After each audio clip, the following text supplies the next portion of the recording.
Welcome back to Mandatory Listening. Kent and Dan Mann in the recording studio. Morning. Good morning. I think yesterday we recorded around 4 p.m. or so, and now it's about 10 a.m. How are we this morning? Third cup of coffee, ready to talk fast. Make a lot of errors, like hand motions, frenetic, type things. Yeah. No, I'm doing good. How about you? I'm very good. It's easy to sleep in and enjoy the bed a little more when you don't have anywhere to be right in the morning. Don't want to be anywhere. Yeah, don't want to be according to the media. That's right. Of course. Well, we're continuing along this series of damage control. Corona conversations, and like I said, we're going to release these first two and then probably move on to the ones we recorded in the past with some new context associated with those.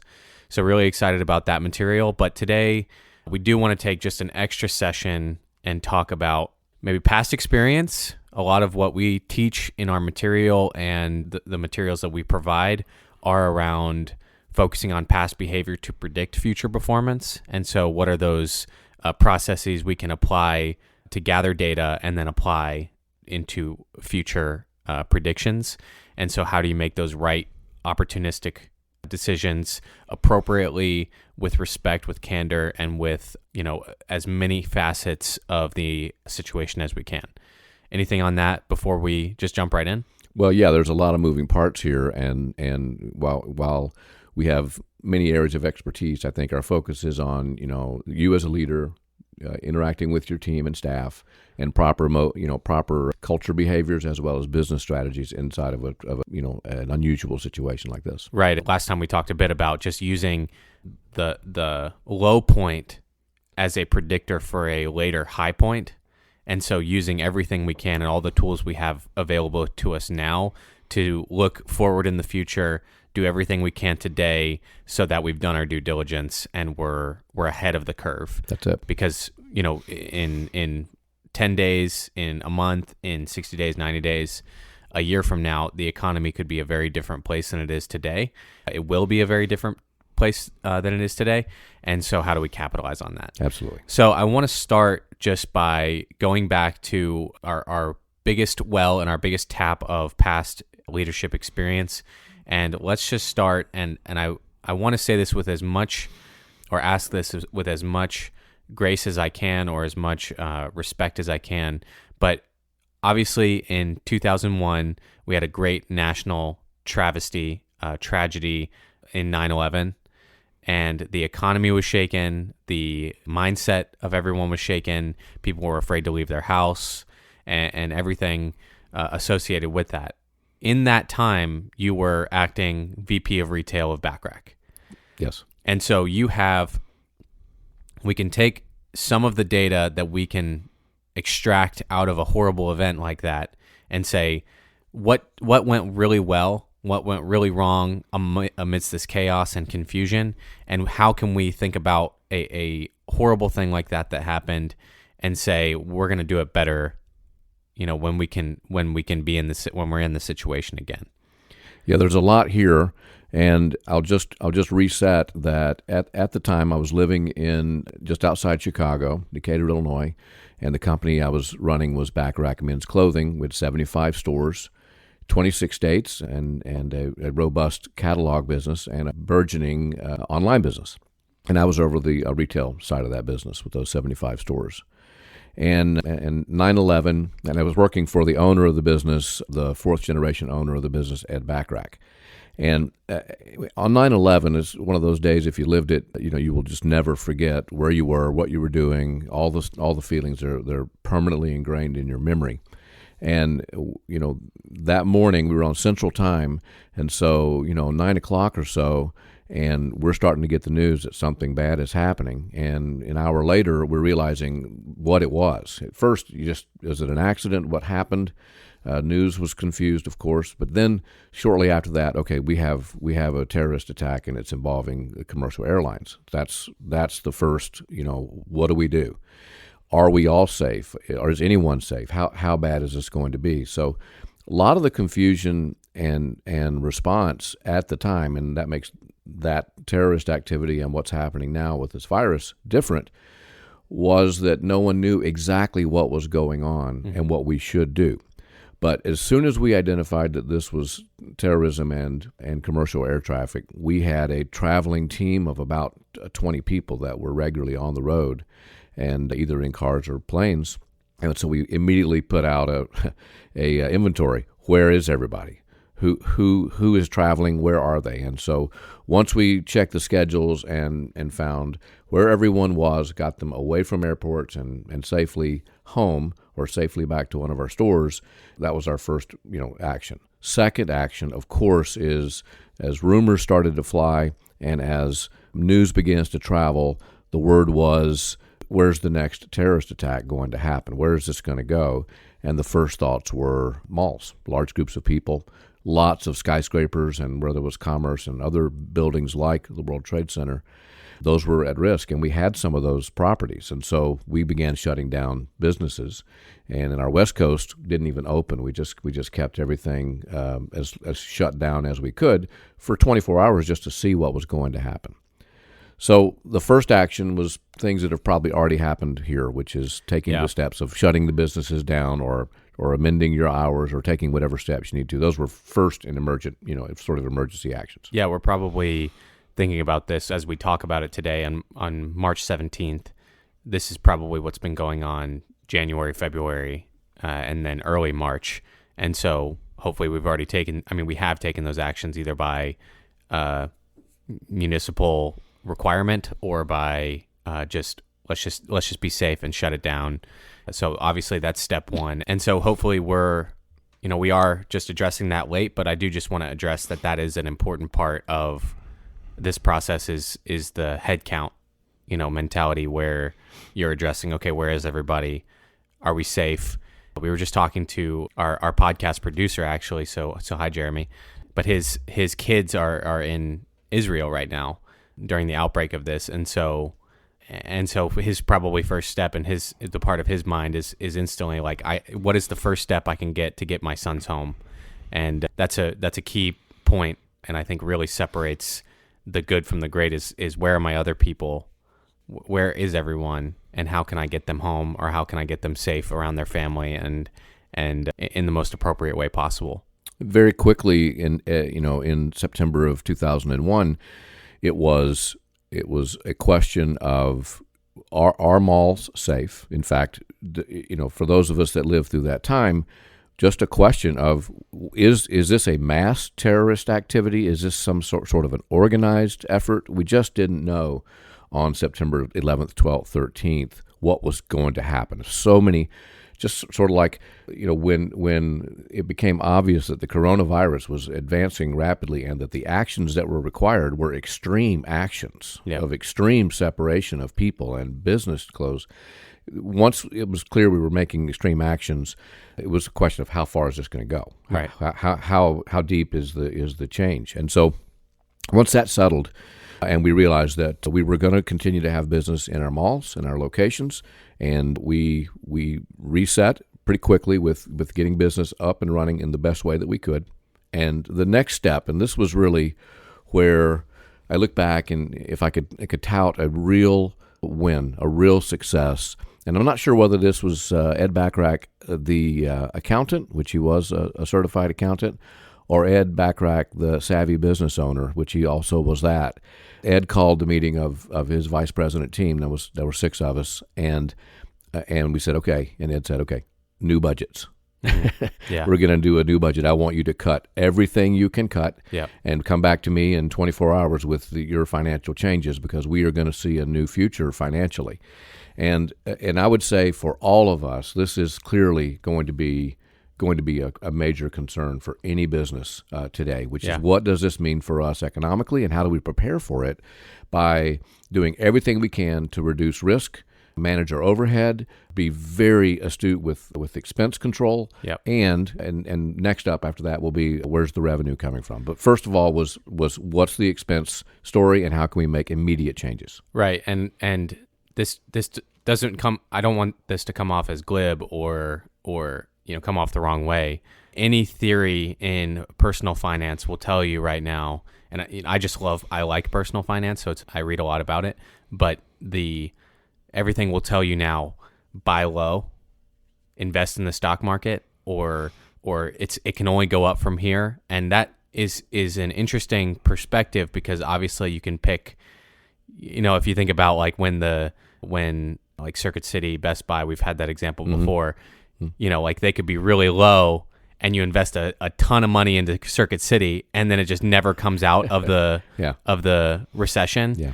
And that's just an interesting point to say, everyone's going to tell you to grab some cash and throw it into the stock market, even though it's in the totally wrong direction. They're not, if you listen to like any finance expert or any finance, your hero, Dave Ramsey. Yeah, Dave Ramsey. If you're listening to this, Dave Ramsey, just, shout out. Right, call. Yeah, exactly. but where you're just moving totally in the wrong direction, you don't understand the stock or the investment, really. I want to make a clear distinction. This is outside of personal finance, but I'm trying to make it a parallel, that you don't understand what you're investing in or you're throwing money in. And so therefore, when things turn or when things need to be adapted to, you don't know what the next direction is to go.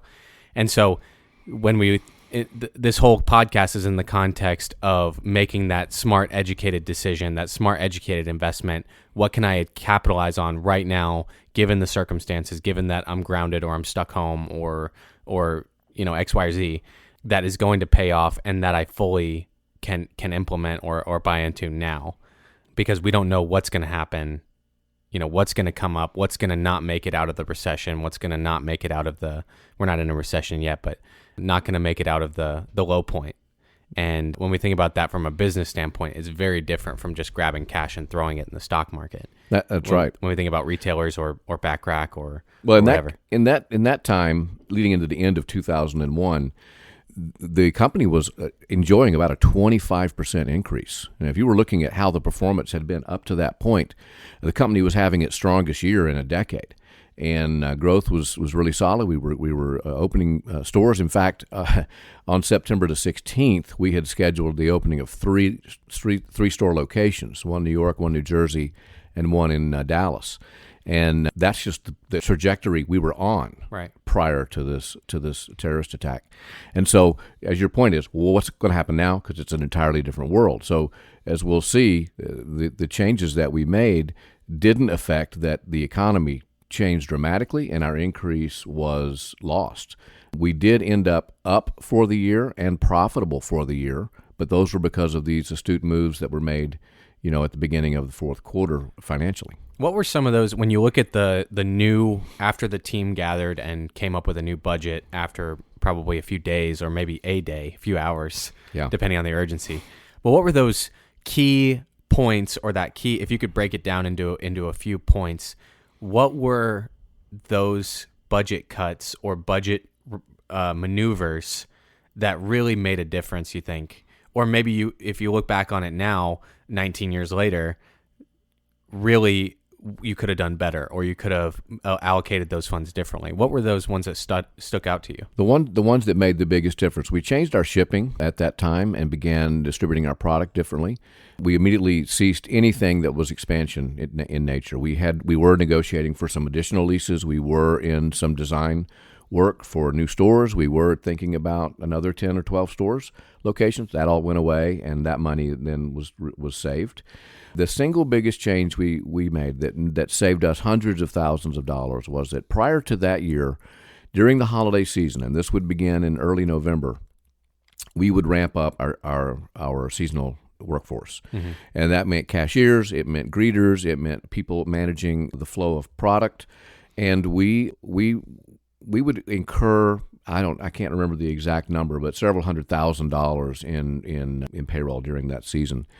We immediately ended that. We had absolutely no new hires, no seasonal hires, and that saved us hundreds of thousands of dollars. Additionally, the training that went with that, which we did regionally, we put an end to that, saving us travel and those payroll dollars.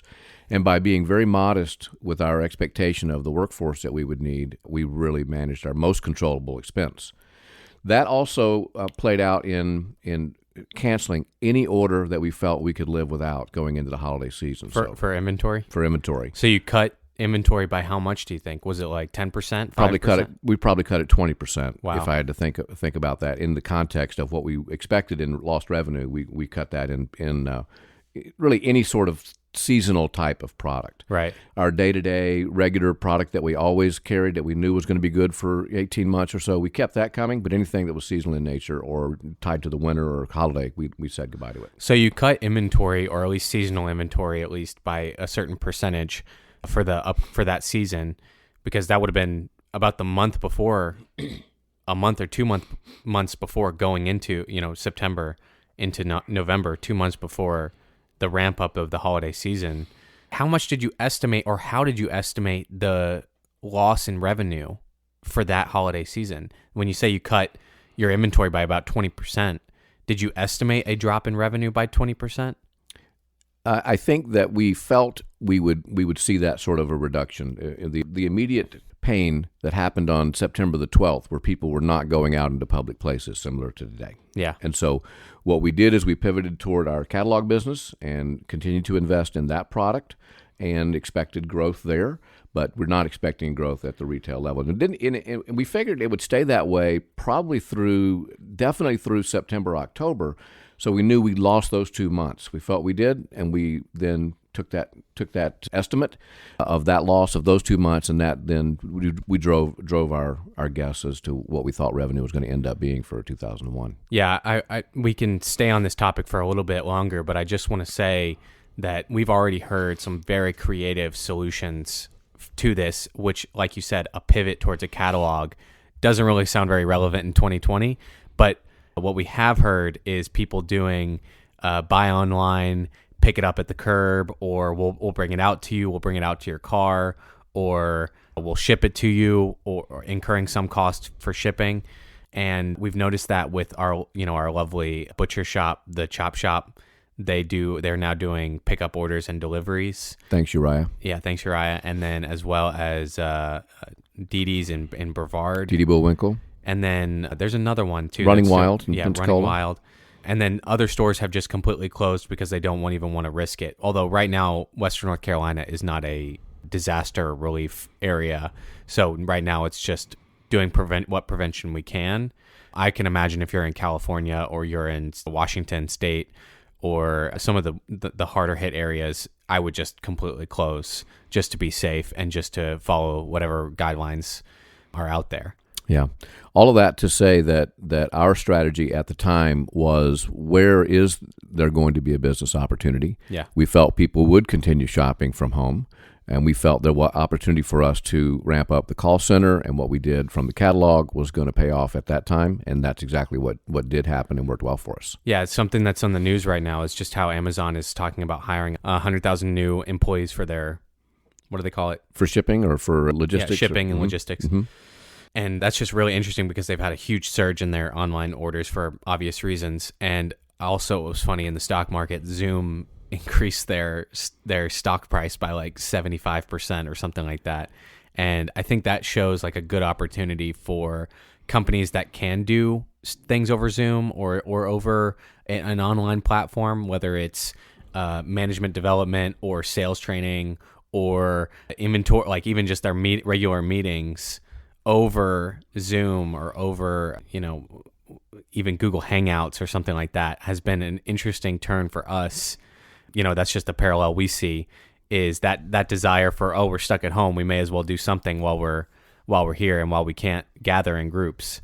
Well, we certainly aren't being reimbursed by Zoom for all this free marketing, yeah. But we do use them quite a bit, yeah. And it's sort of the new way of communicating and being in touch and being face to face in a realistic way. So it works well for us. Right, exactly, and just being able to be a company that relies on the phone or over Zoom. I think really too, this is nothing related to business other than just mindset, but something about being on a Zoom call or a Google Hangouts call or a FaceTime call with somebody and seeing them that they're healthy and that they're continuing to work, I think is a really big morale booster that for me, I never expected.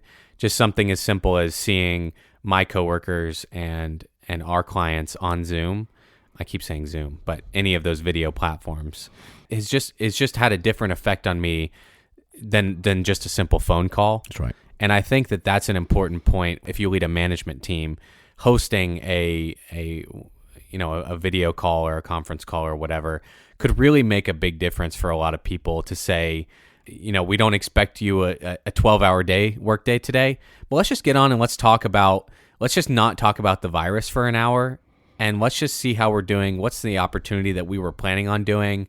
How are we going to move around? And just look at it from business is going to go on as usual when we come out of this. And I'm okay. You're okay. I'm glad you're with your family. I'm glad you're safe. And I think that does a lot for people, especially when you're in that role and you have to, people look to you as that support system. Yeah, I think that makes this experience different than what happened in 9/11. As 9/11 passed and it became October and November and we settled into the new world that we had then of just the trauma, the dramatic, immediate impact of fear that gripped the country during that time for us politically, and of course what happened after that with the Gulf War and everything associated with all of that. That's different in that with us now, we do have a universal issue, and we have an ongoing threat that we will have to manage and be concerned with, which will probably reset the world economy as well as our way of engaging with it. So it's interesting times that we can't necessarily predict. I think our primary focus, as you're communicating it, is how do we manage through this? Yeah. What are we doing now? And so diligence around self-care, remaining healthy, and then as a business, maintaining the physical and emotional, psychological even, well-being of our team. And that kind of communication is made a little easier today with this technologies and a variety of other things that we can do and should do. Yeah, now is a really interesting time to, I mentioned this at the end of the last one, but just investing in yourself, whether it's you finally finish that book you were reading, or listen to, 2 or 3 podcasts a day, or, listen to an ebook or something, whatever it is, that something that you haven't been able to get to because you've been stuck on either the sales floor or stuck in the office or stuck on conference calls or whatever. Now might be an opportunity for you to invest in yourself in that way and do something that you can get to and that doesn't require you to be in groups of 10 people or more. That's right. Yeah, and I think that's what I'm focusing on is, just enjoying that process of getting better while I think it's hopeful versus fear based. That's right. Because it's easy, I think we talked about this morning, is it's easy to sit here and be despairing and be downtrodden. But what's really difficult and what is going to pay off in the long run is the hopeful and actually more causal. Yeah. If you hear that. Yeah. Well, but hopeful and causal and say, I'm hoping and I'm optimistic, and it's just as contagious as fear can be. What you're referring to is our internal Man University language of management style. Yeah. We have a management style separate from that. Yeah, I think we talked about it in a previous season, but the hope management versus causal management. But in terms of personal management for myself, maintaining a hopeful, optimistic point of view, and then causing my new future. Right. And that's really, I think, the other thing that came out of 9/11 and all of that season of business for us was making choices. Once we reset the new normal, managed our expenses, and protected the business,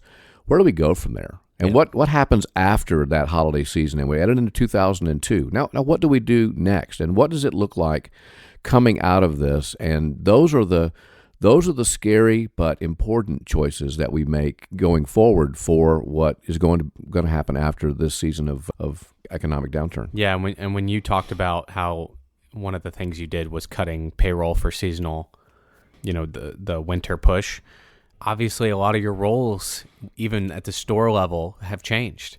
The people who were just working the sales floor or just working on commission are now doing the greeting and now doing the cashiering and all the things associated with that. So just recognizing and being okay with and actually reframing your mind to be excited about what roles am I going to take on now, I'm going to have to take on, and what can I get really good at?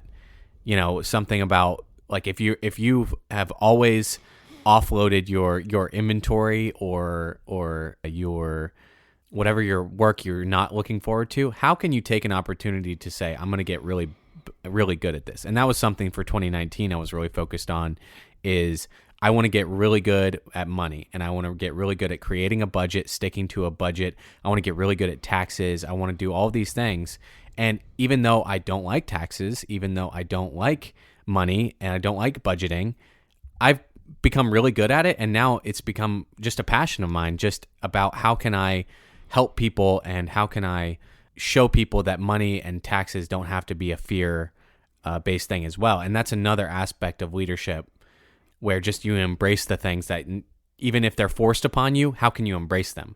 Absolutely. And that's sort of that can-do mindset and attitude of, I'm surrounded by a lot of things I can't do, but there is a ton here I am going to do and I will do. Yeah. And there's something about that, I think, that just gives you confidence and it puts more of an air of certainty about your future. Yeah, a little momentum leads to a little more momentum, and then it just snowballs, and then the success breeds success breeds success, instead of despair breeds despair breeds despair. Agreed. So I think that's going to cut it for today. I'm not sure what time we're at, but I think this is a really good subject overall. Like I said, I don't want to sound morbid. I don't want to sound that anything other than just, this is the reality that we're in, and how can we learn and grow and find the next opportunity. And the way we find the next opportunity is we look for it. Well, that's right. As opposed to just waiting for it to happen to us. Right, exactly. And that's it, exactly. I think the message of this podcast is how we manage ourselves right now and understand what goes on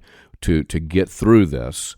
And then, of course, we're going to turn our attention in future conversations about how do we plan for the future? What do we do strategically? And what is that next opportunity that comes our way? Yep. And I would say step one, if I can break this down into steps, I know a lot of what we talked about is mindset and philosophical, but what I would do is find 5 to 10 people in your organization who you haven't talked to yet, and just see how they're doing. Call them up, get them on a Zoom call, get them on a Hangouts call or a FaceTime, and just see how they're doing, check in, and just get a different perspective on life. Because something that's been really eye-opening for me is calling people up and see, hey, how you're doing? How's your part of the world? And they're like, yeah, I'm doing great. I'm doing fantastic. Mm-hmm. Business is great. Business is fantastic. And I think sometimes that all you need is that little bit of, wow, well, they're in the heart of it and they're doing okay. Well, yeah, and we're so disconnected, we don't really know these kinds of things. So it's good to have that reassurance, I think. Yeah, so call up some people you haven't talked to a little bit and let us know your thoughts. So, end of the podcast club, you don't get anything, you just get an assignment. Thanks, Dan.